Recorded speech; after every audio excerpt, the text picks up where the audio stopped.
Assalamualaikum. Berjumpa kembali dengan saya Mandala di channel podcast Horror Reborn.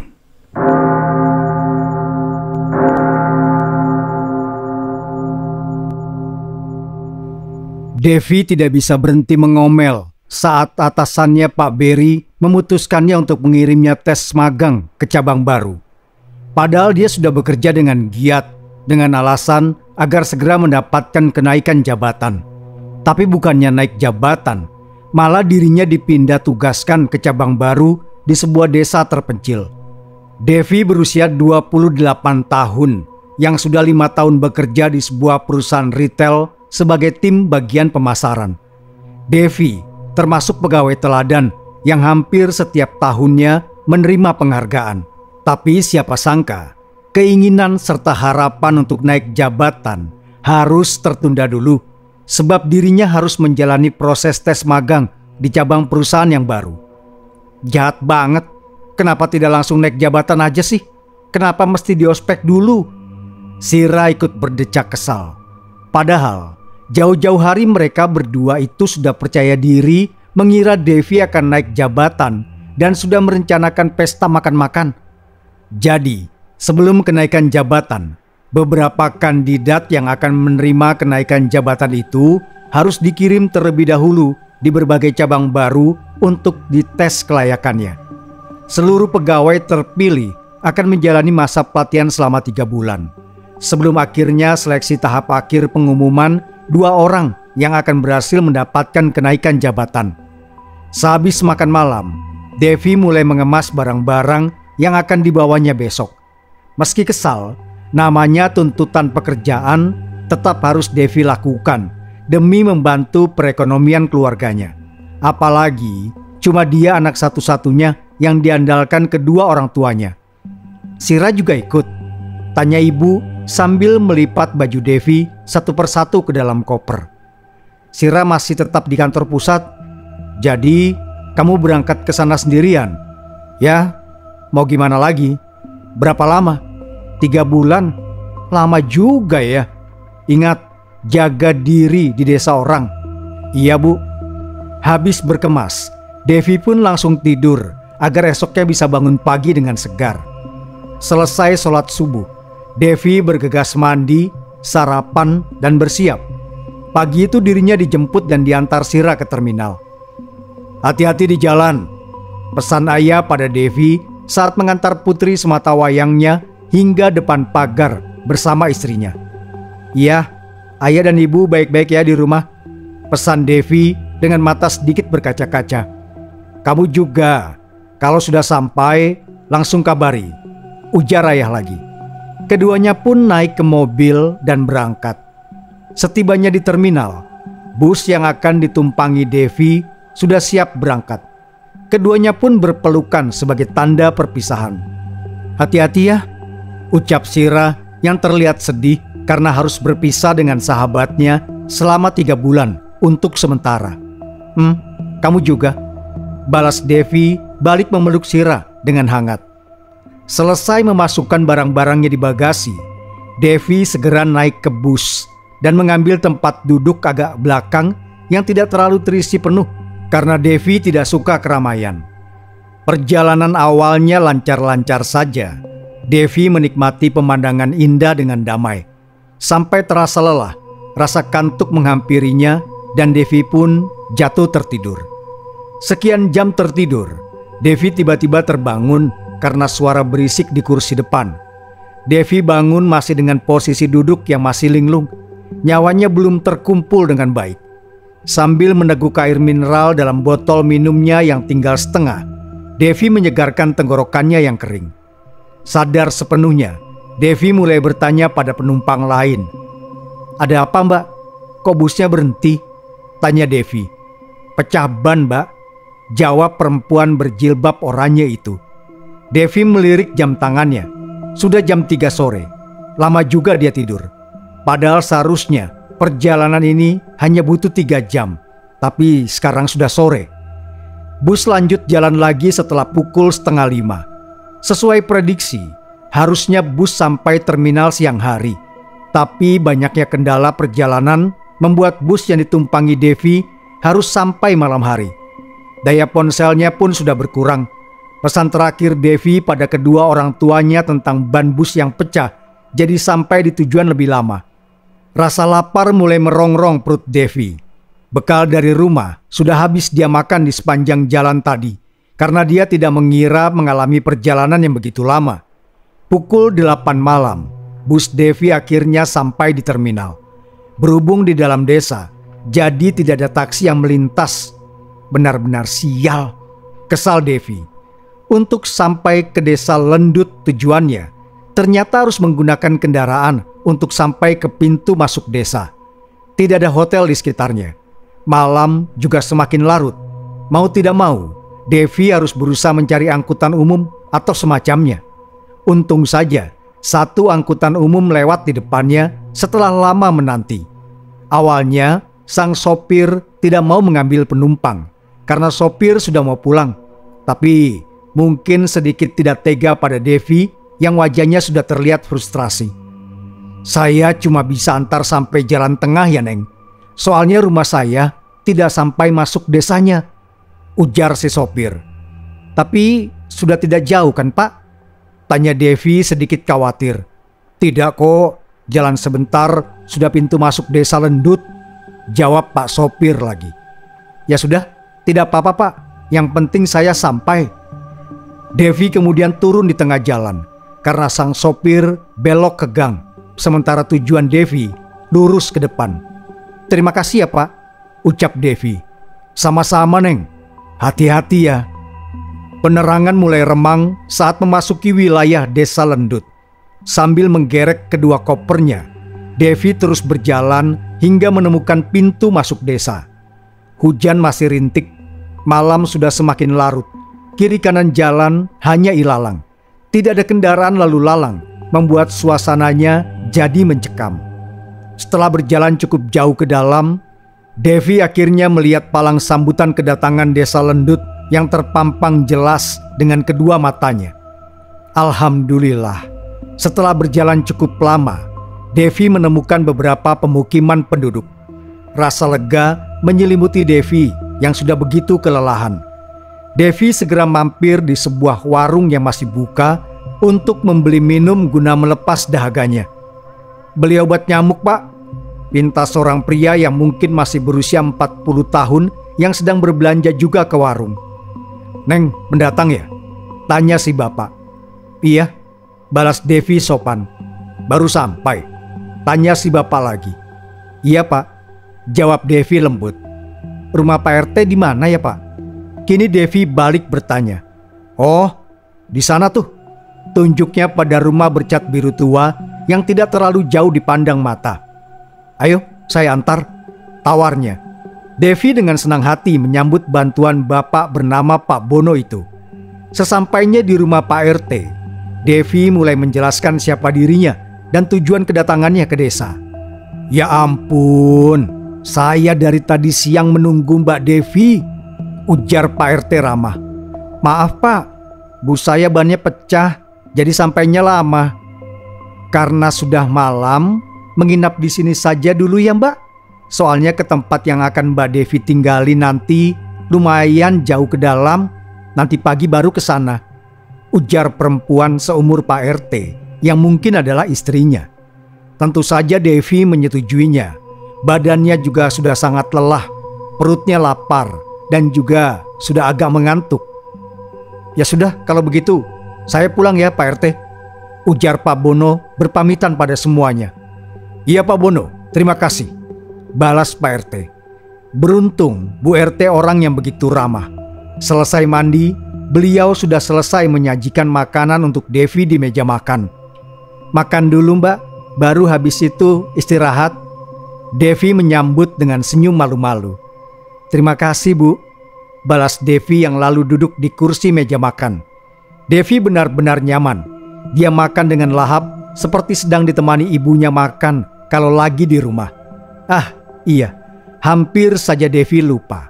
Dia belum memberi kabar pada kedua orang tuanya. Namun, karena sinyal yang tidak mendukung, Devi hanya mengirim pesan pada ibunya.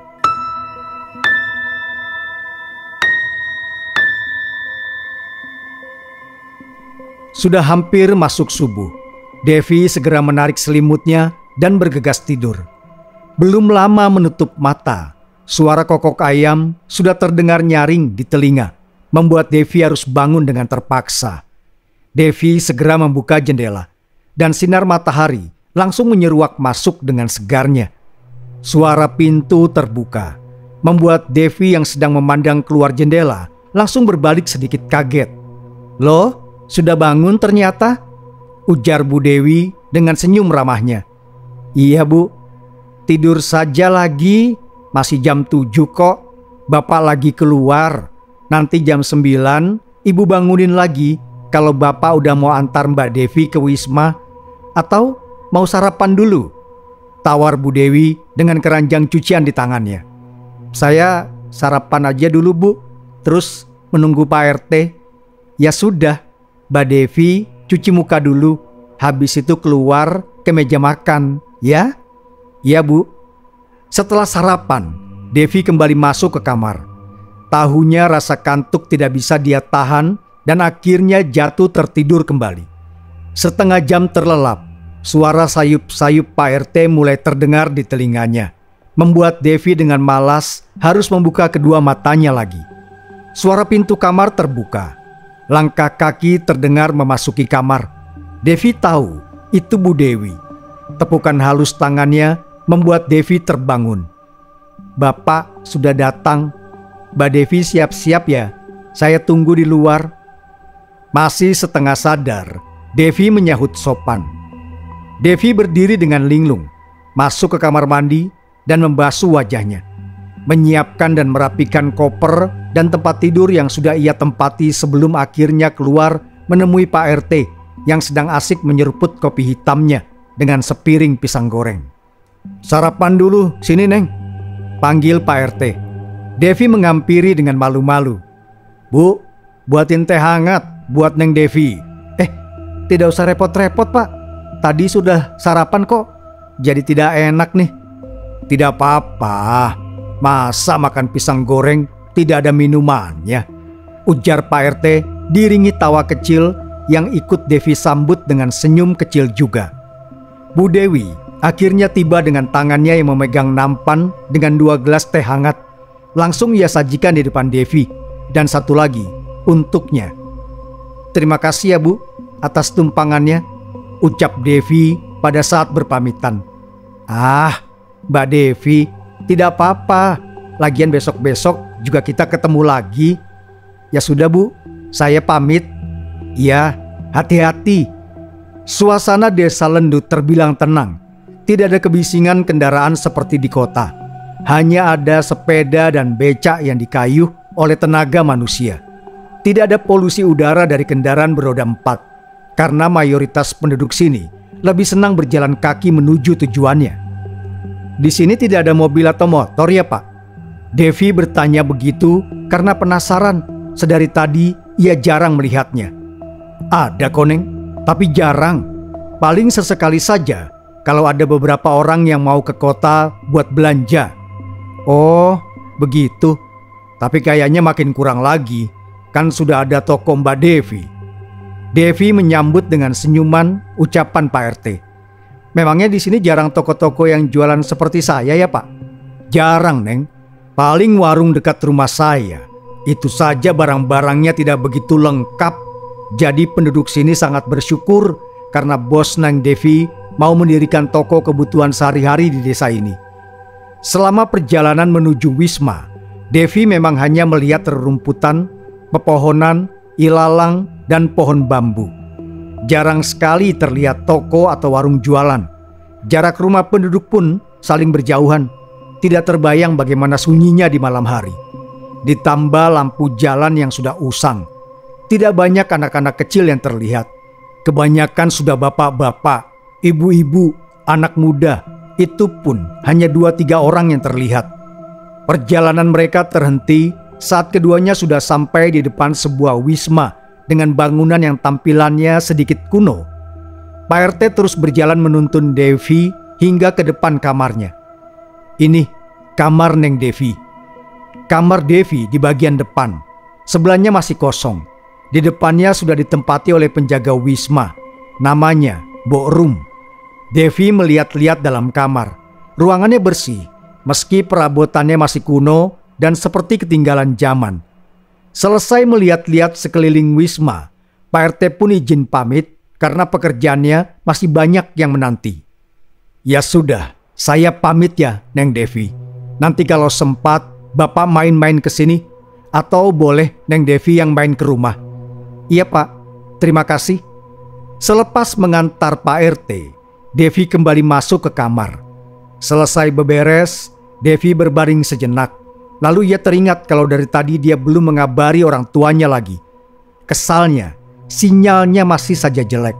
Devi hanya bisa mengirim pesan lagi, berharap ibunya segera membalas. Matahari kian meninggi. Devi kembali terbangun dari tidur sejenaknya saat tidak sengaja menghirup bau sedap masakan seseorang. Iya, masakan Mbok Rum. Devi bergegas menuju dapur yang letaknya di bagian belakang. Di sana, perempuan bertubuh berisi terlihat tengah sibuk meracik aneka macam makanan. Permisi. Devi bersuara memecah keheningan Mbok Rum yang sedari tadi tengah asik dengan pisau dan sodetnya. Mbak Devi ya? Tebak Mbok Rum. Devi tersenyum kecil. Iya, jawabnya. Baru datang atau sudah dari tadi? Tidak sempat ngecek soalnya buru-buru masak, udah kesiangan. Jelasnya dengan wajah ramah. Oh, begitu. Baru saja kok. Tadi diantar sama Pak RT. Jelas Devi singkat. Oh, begitu. Devi kemudian berjalan mendekat ke arah Mbok Rum. Bagi masak apa, Mbok? Kedua mata Devi menuju ke arah masakan. Sayur asem, tempe, dan tahu goreng, Mbak. Ujarnya sambil mengulek sambal. Keduanya makan siang bersama dengan nikmat.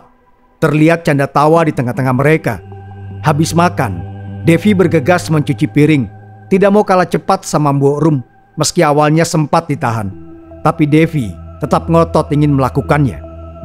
Menjelang sore, keduanya duduk santai di teras sembari menikmati suasana sore yang masih sama dengan suasana pagi yang tampak tenang.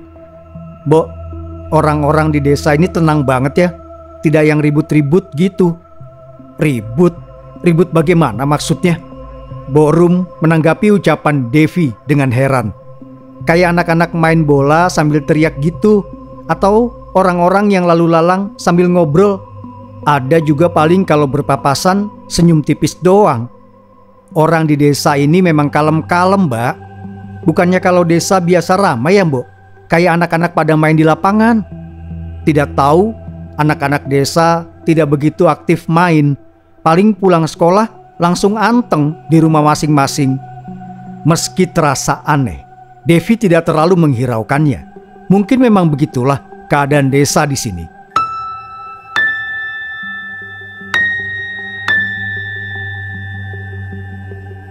Matahari kian redup. Devi bergegas masuk ke kamar usai mandi sore. Kemudian lanjut sholat maghrib, makan malam, dan kembali ke dalam kamar karena besok sudah mulai membuka toko. Sore tadi, dia sudah beberes toko ditemani Pak Bono. Semua barang sudah ditata. Tinggal menunggu satu lagi pegawai yang akan dikirim Pak Beri untuk mendampinginya. Devi iseng mengecek ponselnya. Pesannya belum terbaca oleh ibunya. Benar-benar sinyal di desa ini sangat jelek. Seperti biasa, pagi yang sunyi dan tenang. Selepas sarapan, Devi segera menuju toko.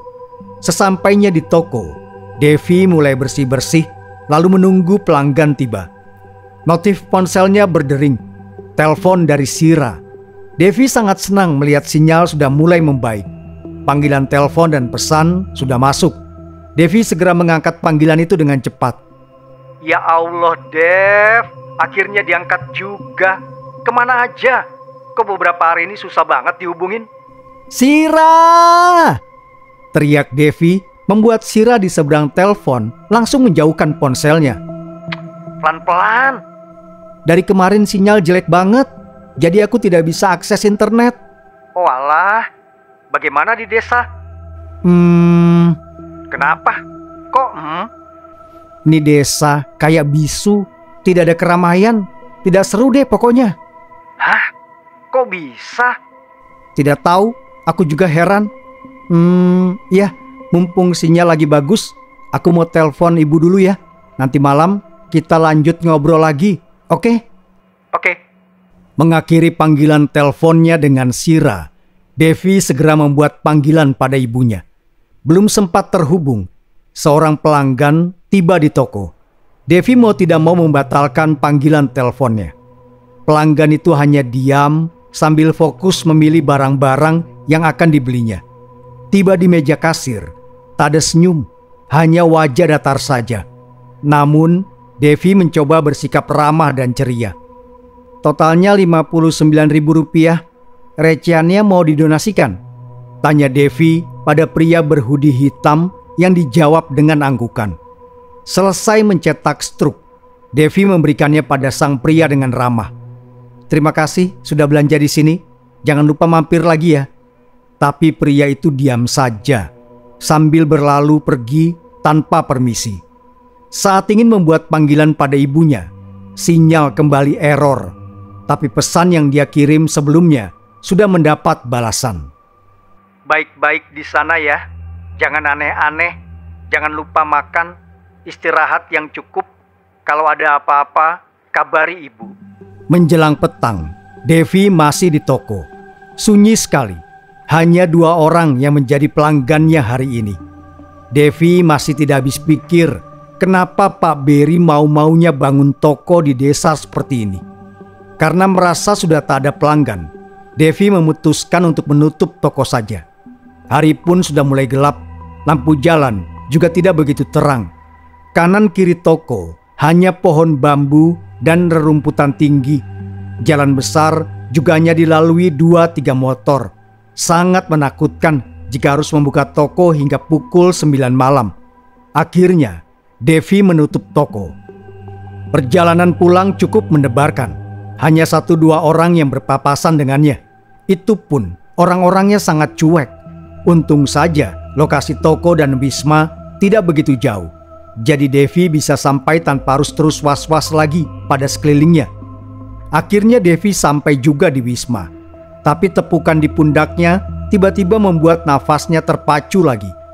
Sudah pulang? Suara yang tak asing membuat Devi kembali bernapas lega.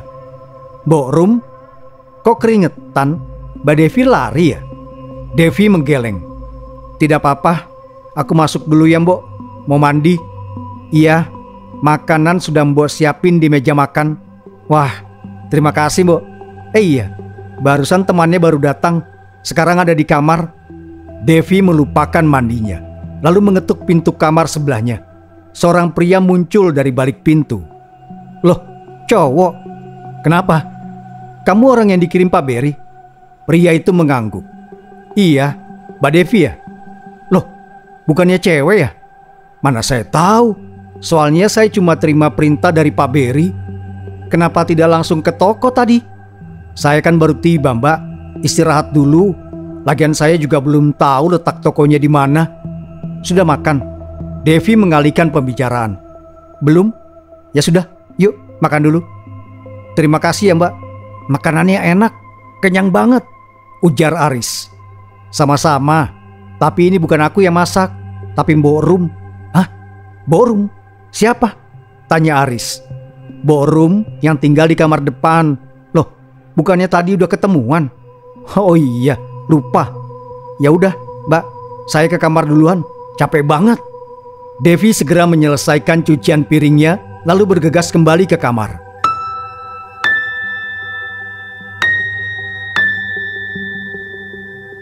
Pukul 2 pagi, Devi terbangun dari tidurnya karena ingin buang air kecil.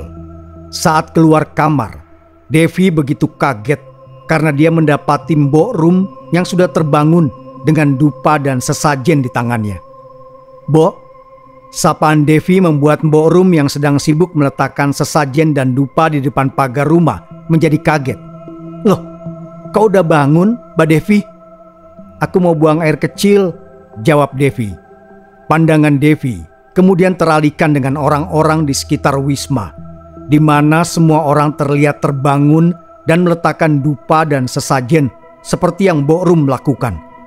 Terdengar riuh, anak-anak kecil pun sudah terbangun dan ikut memberikan persembahan entah untuk siapa. Selesai buang air kecil, Devi kembali masuk ke kamar. Namun ia menyempatkan sebentar untuk menengok lagi aktivitas aneh penduduk desa yang tadi dilihatnya. Tapi sudah tidak ada siapapun. Desa kembali menjadi sunyi. Tidak mau pikirannya terlalu bebas terlalu lama, Devi segera masuk ke dalam kamar, kembali tidur untuk bekerja besok. Fajar menyingsing dengan terik. Devi sudah bersiap menuju tokonya bersama dengan Aris. Dengan kendaraan roda 2 milik Aris, keduanya berangkat bersama. Dalam perjalanan menuju toko, seperti biasa, desa itu terlihat sunyi. Padahal sudah jam 7 pagi. Harusnya penduduk desa sudah melakukan aktivitas pagi seperti menyapu, mencuci, atau belanja sayuran. Riz, Devi menepuk-nepuk pundak Aris yang sedang fokus menatap ke depan. Apa mbak? Desa ini aneh tidak menurutmu? Hah? Aneh bagaimana? Ya aneh. Masa kamu tidak merasa aneh? Biasa saja. Memangnya kenapa mbak? Masa penduduk desa anteng saja, tidak beraktivitas gitu? Masa? Perasaan penduduk desa tadi pada sibuk dengan aktivitasnya. Mbak Devi tidak lihat barangkali? Ah, masa? Orang aku tidak berhenti lihat kanan kiri? Ya, mungkin orang-orang lagi males mbak. Atau apa gitu, jadi tidak keluar rumah. Tapi ini sudah beberapa hari sejak aku tinggal di sini. Masa begitu terus? Motor mereka telah tiba di depan parkiran toko. Devi turun dan melepas helm miliknya, lalu memberikannya pada Aris. Riz, kamu sarapan duluan aja, nanti kita gantian. Bekalnya ada di ruang belakang, ujar Devi. Sembari menunggu Aris selesai sarapan, Devi memulai dengan menyapu dan mengepel lantai. Tak lupa mengecek stok barang yang sudah kosong atau kadaluarsa. Saat sibuk mendata, ponsel Devi berdering. Telepon dari Pak Berry. Halo Pak, buka Devi pada obrolan pertama mereka. Bagaimana Dev? Lumayan Pak. Oh iya, saya kira Bapak mengirim pegawai cewek, taunya cowok. Ah iya, saya kirim Aris biar ada yang jaga kamu. Kalau cewek semua, saya tidak berani. Iya Pak, tapi Devi sebenarnya ingin memberitahu tentang keanehan desa itu. Tapi urung, karena pikiran itu sepertinya tidak pantas untuk dibicarakan dalam pekerjaan. Meskipun dirinya sangat ingin bercerita. Kenapa Dev? Ada masalah? Tidak Pak. Stok barang akan dikirim setelah data barang kosong kamu kirim ya. Nanti kirim datanya via email saja. Baik Pak, tapi internet di sini sangat jelek. Ya sudah, laporkan saat sinyal bagus saja. Lagi pula hanya sebagai tes pasar. Baik Pak. Ya sudah, selamat bekerja. Usai menutup panggilan dari Pak Berry, Aris pun telah selesai sarapan. Keduanya segera bertukar jaga. Tak seperti hari kemarin yang sepi, hari ini toko kedatangan banyak pembeli. Sampai Aris dan Devi merasa kewalahan. Stok barang menjadi kian menipis. Entah kenapa, penduduk desa tiba-tiba berbelanja sangat banyak hari ini. Menjelang jam 9 malam, toko masih sangat ramai. Sudah masuk jam 11 malam. Akhirnya, para pembeli mulai berkurang. Devi dan Aris segera beberes. Setelah toko sudah rapi, keduanya bergegas pulang dengan perut yang sangat keroncongan. Sampai di Wisma, Devi dan Aris segera menuju dapur. Untung saja, Mbok Rum sudah masak makanan enak untuk keduanya. Baru pulang, Mbak Devi? Mbok Rum muncul dari balik pintu dapur, masih dengan mengenakan mukena. Mungkin baru selesai sholat Isya. Aris sudah tidak menjawab. Dia sudah larut dalam kenikmatan makanan yang disantapnya. Iya, Mbok sudah makan? Sudah. Jam 7 saya sudah selesai makan malam. Terima kasih Mbok, sudah dimasakin makanan enak, ujar Aris. Ya kan memang sudah tugas saya, Mas Aris. Kok malam sekali pulangnya? Biasanya sore sudah pulang, tanya Mbok Rum. Hari ini banyak pelanggannya Mbok, tidak tahu kenapa. Ya sudah, kalau begitu saya pamit mau tidur duluan ya. Iya Mbok. Sementara selesai makan, Aris mencuci piring. Devi sudah jatuh tertidur pulas di kamarnya. Suara berisik mengganggu istirahat Devi. Devi mengecek ponselnya. Sudah jam 2 pagi. Dia benar-benar lelah, tapi kenapa warga desa sangat berisik? Devi bangkit dari kasur, mengintip lewat jendela. Kedua matanya langsung terbelalak melihat luar rumah yang begitu ramai seperti sedang pesta hajatan. Ya ampun, mereka sedang apa? Ujar Dewi dengan kepala yang terasa pusing. Devi segera mengambil kardigan miliknya dan bergegas keluar wisma untuk memastikan apa yang telah dilihatnya barusan. Saat keluar dari kamar, Aris sudah berada di luar lebih dulu dengan hoodie kupluknya. Devi menegur Aris. Mereka sedang apa malam-malam begini? Suara Devi mengalihkan pandangan Aris padanya. Mbak, kebangun juga? Iyalah, orang berisik banget. Tadi Borum ikutan keluar bawa sesajen, katanya mau ikut ritual. Hah? Ritual? Malam-malam begini? Tidak tahu juga. Borum cuma bilang begitu pas lihat aku keluar kamar. Sumpah, desa ini aneh banget. Devi berlalu pergi begitu saja. Cukup malas mencari tahu tentang kebiasaan aneh penduduk desa. Yang ingin dia lakukan sekarang adalah tidur dan istirahat. Setiap malam Jumat, para penduduk desa memang selalu melakukan ritual penyembahan pada leluhur. Ritual itu dimaksudkan untuk meminta perlindungan pada leluhur agar desa jauh dari bencana. Tapi kok harus di jam tidur begitu, Mbok? Tanya Aris sambil menyantap nasi gorengnya yang masih panas. Memang, karena di jam seperti itu, para leluhur sedang bersama kita. Jadi sangat mudah untuk berinteraksi. Devi dan Aris diam tanpa tahu maksudnya. Devi tidak mau ikut campur banyak atau tanya banyak hal. Seperti pesan ibunya, di desa orang dia harus jaga sikap, tidak boleh aneh-aneh. Cukup fokus dengan pekerjaan, lalu pulang dan kembali ke rumah.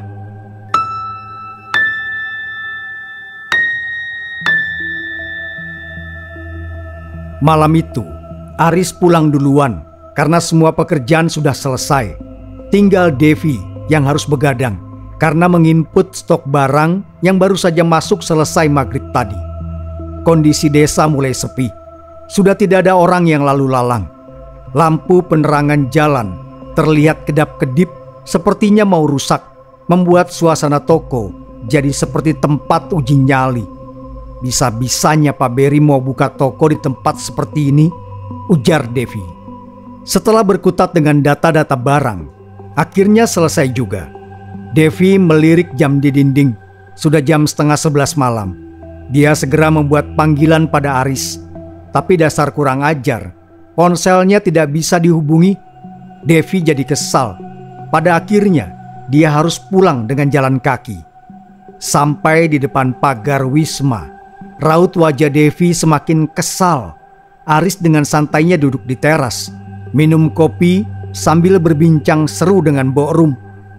Dasar, ditelepon dari tadi tidak diangkat. Devi berdecak kesal sambil melipat kedua tangannya. Ya ampun Mbak, maaf. Ponselku tadi dayanya habis, jadi aku cas, terus lupa hidupin lagi. Udahlah, Bo, masak apa? Devi mengalihkan pembicaraan. Tumis kangkung sama perkedel jagung, Mbak. Mau makan? Bo siapin ya. Borum berdiri hendak menuju dapur, namun segera ditahan oleh Devi. Tidak usah, biar saya saja. Tidak apa-apa, mending Mbak Devi bersih-bersih badan saja. Pasti udah lengket banget kan? Devi membenarkan hal itu. Iya juga sih. Selesai bersih-bersih badan, Devi segera menyantap makan malamnya. Setelah itu membersihkan wajahnya, lalu berbaring melepas rasa lelah di kasur empuknya. Sejenak, Devi menatap langit-langit kamarnya, berharap hari-hari melelahkan ini segera berakhir. Tidak ada gunanya terus mengeluh. Itu hanya akan membuat kepalanya makin pusing. Tak terasa, membayangkan hal itu membuatnya dilanda rasa kantuk. Dia pun jatuh tertidur. Pagi yang begitu segar, Devi sepertinya tidur nyenyak malam tadi. Wajahnya terlihat berseri, begitu bersemangat dengan hari ini. Bahagia banget kayaknya, sindir Aris. Apaan sih? Buruan makan, habis itu kerja, ujar Devi. Di tengah kesenangan itu, Devi baru sadar kalau pagi ini dia belum melihat Mbok Rum. "Mbok Rum kemana?" tanya Devi pada Aris. "Tidak tahu, tadi pas aku bangun sudah tidak ada. Cuma ada makanan buat sarapan di atas meja." Devi segera sarapan lalu bergegas menuju toko. Aktivitas toko berjalan dengan baik. Meski tidak terlalu ramai, setidaknya ada beberapa pembeli yang datang. Masuk bulan kedua, Devi mulai terbiasa menjadi penduduk desa Lendut. Mulai terbiasa dengan aktivitas aneh warga, kebiasaan memberi sesajen di depan pagar rumah, ritual malam Jumat, kesunyian di pagi hari, dan yang lainnya. Sampai saat sesuatu yang lain mulai mengganggu dirinya. Mulai mengusik toko, mencelakai Aris, dan mengusik dirinya. Tentu saja menyaksikan itu, Devi tidak mau tinggal diam. Pada akhirnya, dia yang awalnya tidak begitu peduli dengan desa itu, mulai tertarik mencari tahu. Beberapa insiden aneh yang menimpa tokonya membuat Devi gerah. Dia akan melaporkan kejadian itu pada Pak RT. Kedatangan Devi di rumah Pak RT disambut hangat, sama seperti saat pertama kali dia datang. Pak RT dan istrinya begitu baik. Devi pun menjelaskan semua keluhannya, tapi sangat disayangkan, Pak RT hanya menganjurkan untuk tidak mengambil serius permasalahan itu. "Tapi Pak RT," Devi menahan ucapannya meski tidak puas dengan keputusan Pak RT. Devi pikir seharusnya Pak RT menganggap serius permasalahan ini, mengingat hal buruk yang terjadi padanya telah merugikannya. Pada akhirnya Devi harus pulang dengan hasil yang tidak sesuai keinginannya.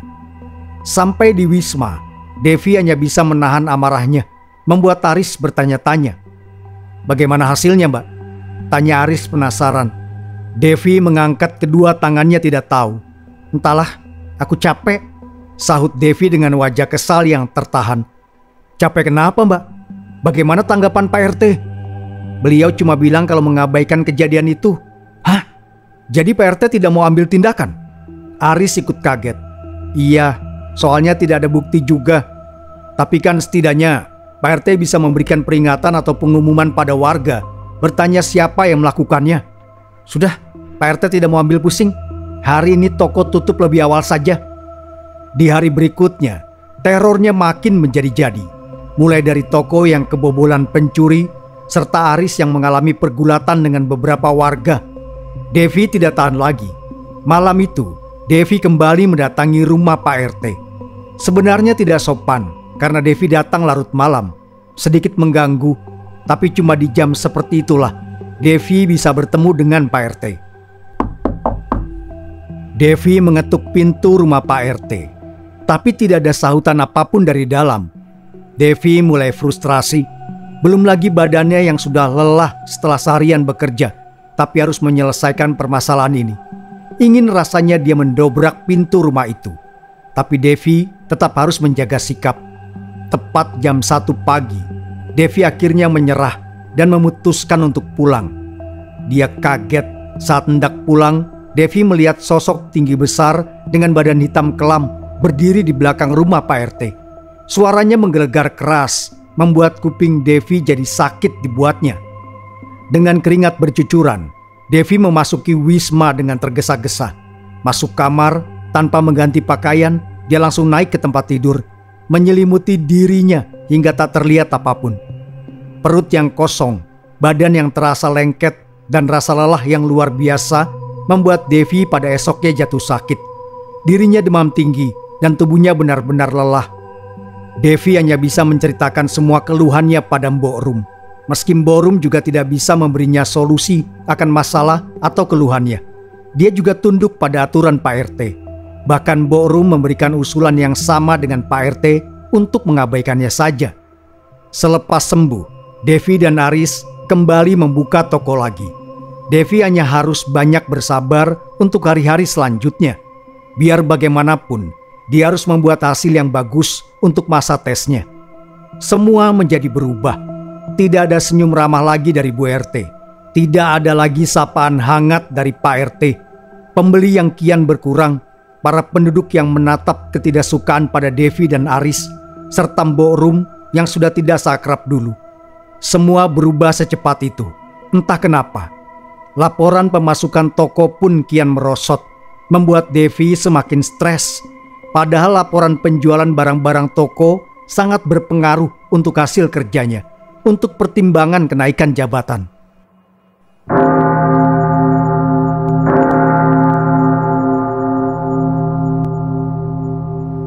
Terima kasih sudah mendengarkan. Wassalamualaikum warahmatullahi wabarakatuh. Sampai berjumpa kembali. Sapunyere pegat simpai, paturai patepang deui.